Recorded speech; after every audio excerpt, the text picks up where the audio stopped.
Halo guys, kali ini Jam27 akan melanjutkan sequel kedua dari film The Fable. Bisa kalian nonton The Fable yang pertama di link kolom komentar. The Fable atau Sato adalah seorang pembunuh bayaran yang sangat sadis. Di sini guru Sato yang kita sebut saja Abagani meminta Sato beristirahat untuk membunuh. Namun semua itu adalah hal yang mustahil karena ada saja yang datang dan mengusik hidup Sato dan adiknya Yoko. Di tengah penyamaran mereka yang hidup layaknya orang normal. Gimana keseruannya? Dan selamat datang di channel Jam27.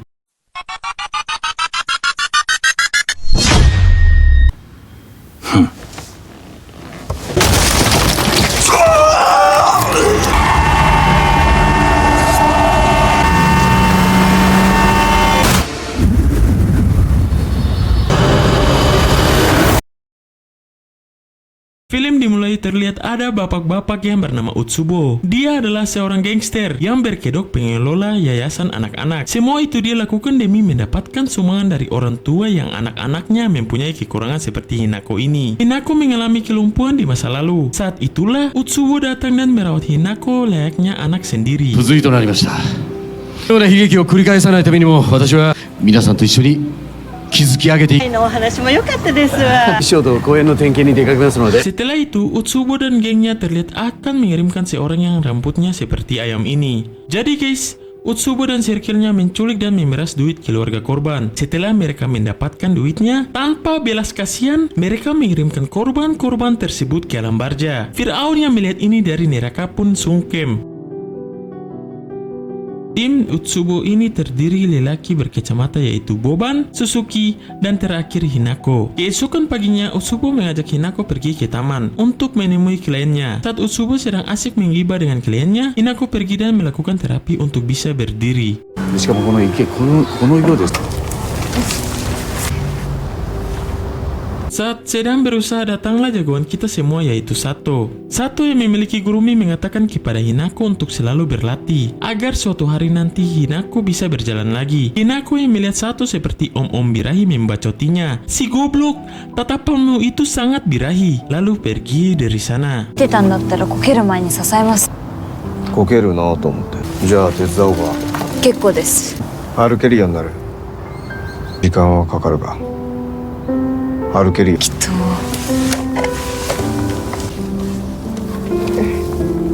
Setelah dari taman, Sato pergi ke tempatnya bekerja. Di sana ada bos Sato, laki-laki wibu yaitu Etsuki dan Misaki. Seperti biasa, lagi-lagi di sini mereka meminta Sato untuk menggambar Abba Klaus sebagai permintaan klien mereka. なあ佐藤君、クリスマスのイラスト描かイラスト描いてあろう。そこの主催者がぜひ来たらなプレゼントがあってな。ほんで、枕も Di sini job Sato bukan hanya menggambar saja, tapi sebagai kurir juga. Dengan hati yang ikhlas, Sato pun menerima semua pekerjaan yang telah diperintahkan. 佐藤君真剣。楽しんでわかんなんで笑ってまうやろな。出てきて、どういうこと？ Shin beralih ke tempatnya Utsubo. Mereka sedang mencari korban mereka lagi agar bisa diperas. Di sini mereka ternyata diam-diam sudah menghack kamera tersembunyi milik Etsuki. Kemudian Isaki dan Utsubo menyamar sebagai agen model yang dulu Misaki pernah bekerja di sana. Mereka kemudian mendatangi rumah Etsuki dan menuntut Etsuki karena telah memasang kamera tersembunyi di kamarnya Misaki. Mendengar hal tersebut, emak Etsuki yang juga berada di sana sangat kena mental melihat semua bukti yang mereka tunjukkan. 脱衣所まで計4か所。僕じゃない。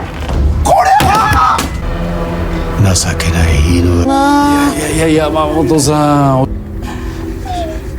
Hal tersebut membuat Etsuki yang sudah bau bawang pun dendam terhadap Misaki.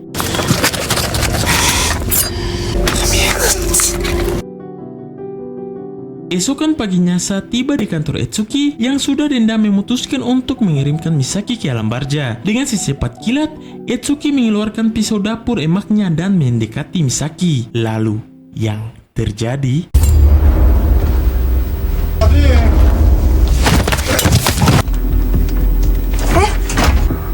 佐藤お前何かしようとしてたみたいでまあそういうことや。 Untung saja Sato yang sudah berskill dengan secepat kilat berhasil menghentikan semua itu. Tanpa Sato sadari, bos Sato telah melihat adegan tersebut. Di sini bos Sato yang ternyata mantan geng pembunuh langsung mengetahui kalau Sato selama ini adalah seorang pembunuh bayaran yang sedang menyamar. Bosnya pun mulai curhat tentang dirinya dulu, yang hampir sama seperti Sato. Namun mengingat neraka jahanam nyata adanya, bos Sato pun akhirnya memilih untuk taubat dan menjalani kehidupan yang jauh dari kekejaman. Mendengar semua curhat dari sang bos, Sato pun akhirnya jujur.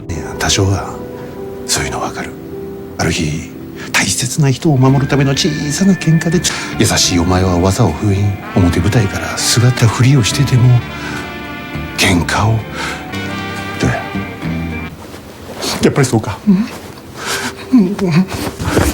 誰にも言わん。ありがとうございます。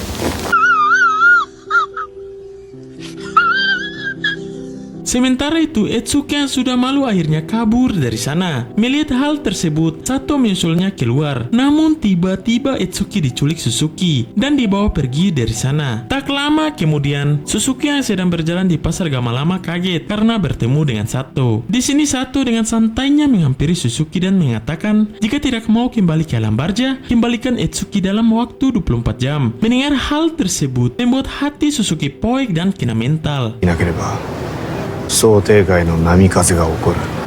24時間が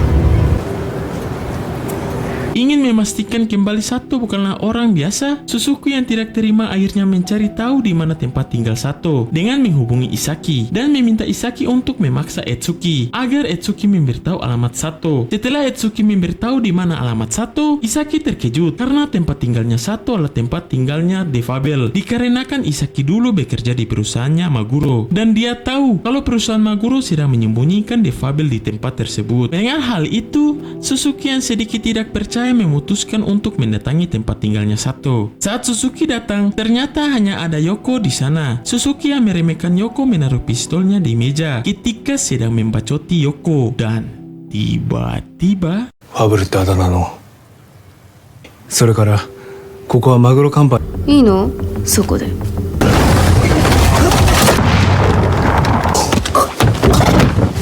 Sementara itu, Isaki yang sedang asik menggibah merasakan mulas ekstrim dikarenakan baru selesai makan seblak level Suwangi. Akhirnya pergi Bakaleo di Ryuk. Tanpa ia sadari, ia meninggalkan Etsuki sendiri di mobil. Dengan wajah tertutup, Etsuki akhirnya bisa keluar dari sana dan meninggalkan mobil. Setelah Isaki kembali, dia panik dan mengira kalau Etsuki telah melarikan diri. Dengan kepanikannya, Isaki mulai mengundurkan mobilnya dan malah menggiling Etsuki yang berada di bawah kolong mobil.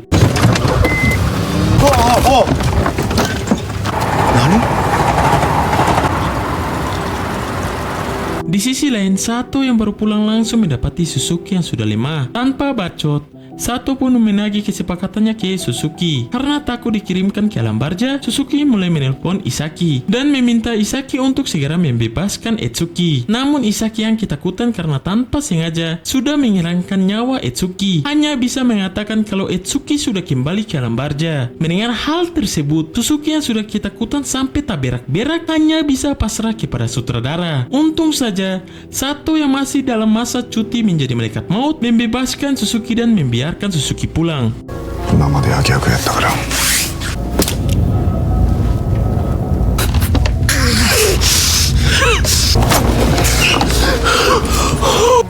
鈴木、帰っていいぞ。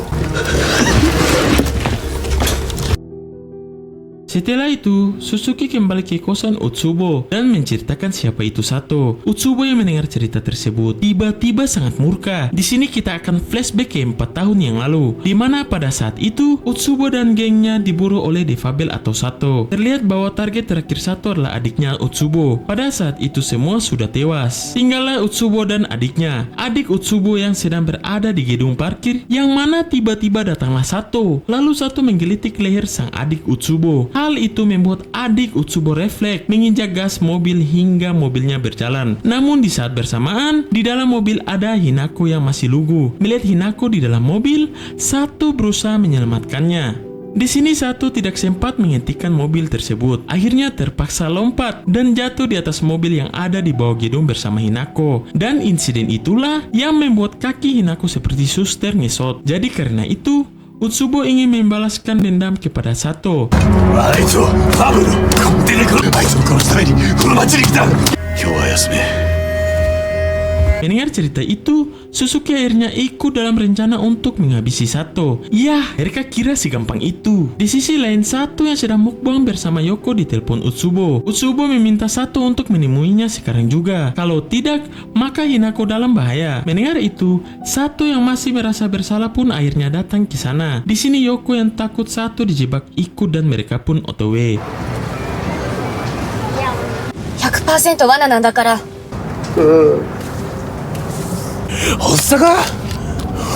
Sesampainya di sana, Yoko bertugas sebagai pemantau sekitar. Ketika Sato membuka pintu kosan Utsubo, tiba-tiba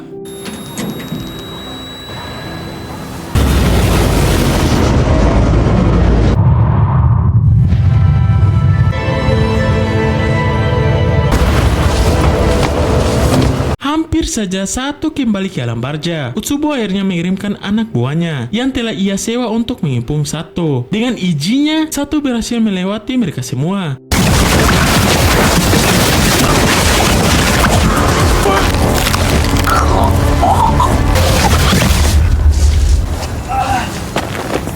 Setelah sampai di bawah, Utsubo menelpon Sato lagi dan mengatakan kalau ada bom di salah satu kamar anak yang kita lihat di awal scene tadi. Mendengar hal itu, Sato terpaksa kembali lagi ke atas. Di sini terjadilah adu mekanik antara Sato dan anak buah Utsubo.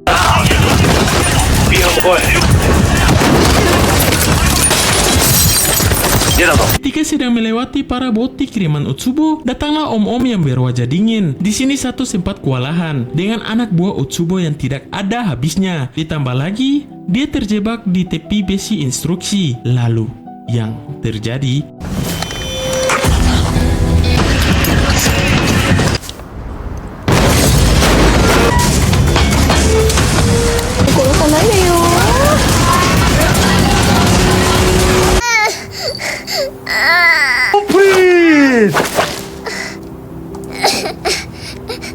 GG sekali.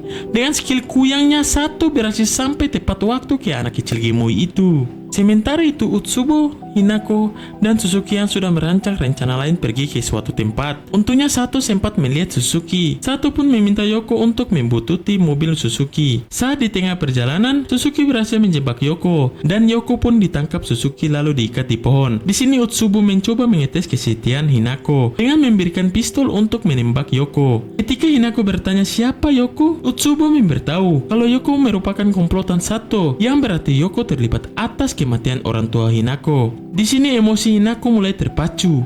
Lalu yang terjadi? Hinako.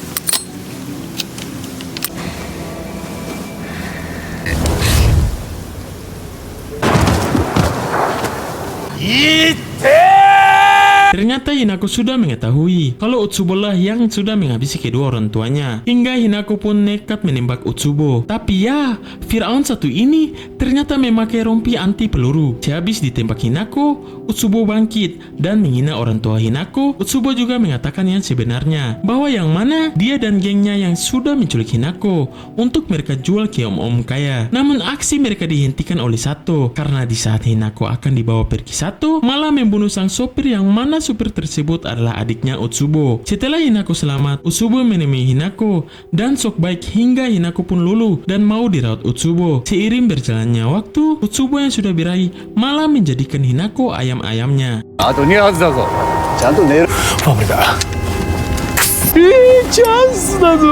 Mengetahui semua itu, Hinako menjadikan bacotan dari Utsubo sebagai suatu support pun akhirnya bisa berdiri dengan tegap. Namun di saat Hinako melangkah, dia tidak sengaja menginjak sebuah ranjau yang sudah ditanam Utsubo. Di sini sempat terjadi adu cekcok antara mereka. Suzuki tidak ingin Hinako menembak Utsubo, karena jika hal itu terjadi, maka Hinako akan meninggal dengan jebakan yang ia injak. Di tengah keadaan darurat datanglah Sato. Di sini Sato meminta Suzuki untuk membantunya melepaskan ranjau yang sudah Hinako injak. Untung saja Suzuki yang sudah menganggap Hinako seperti adiknya sendiri mau membantu Sato dengan akan memakai eksavator. Dan yang terjadi,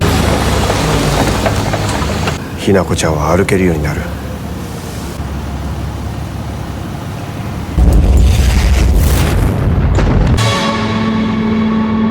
melihat Melihat semua itu, membuat Utsubo murka dan ia pun melemparkan granat ke arah mereka. Secara refleks, Tosuke yang sudah muak dengan sikap Utsubo akhirnya mengirimkan Utsubo ke dalam barja. Setelah insiden tersebut, mereka akhirnya menjadi bestie dan berpisah.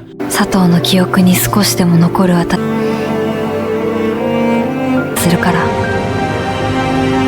さようなら沢ひな子 Di akhir film, Sato menerima surat dari Hinako. Isi dari surat itu, Hinako mengucapkan terima kasih kepada Sato dan sangat terpukau dengan skill-skill yang Sato miliki. Hinako pun berpesan, jika sudah membaca surat ini, Sato harus membakarnya. Dan dalam waktu 6 bulan ke depan, jika dia bisa berjalan seperti semula, dia akan bertemu kembali dengan Sato. Apakah akan ada sequel selanjutnya? Bodoh amat, karena film pun sudah berakhir. Mimin sangat lelah sekali. Jika ada saran atau mau request film selanjutnya, boleh tumpahkan di kolom komentar. Dan jika kalian suka dengan channel ini, silakan subscribe.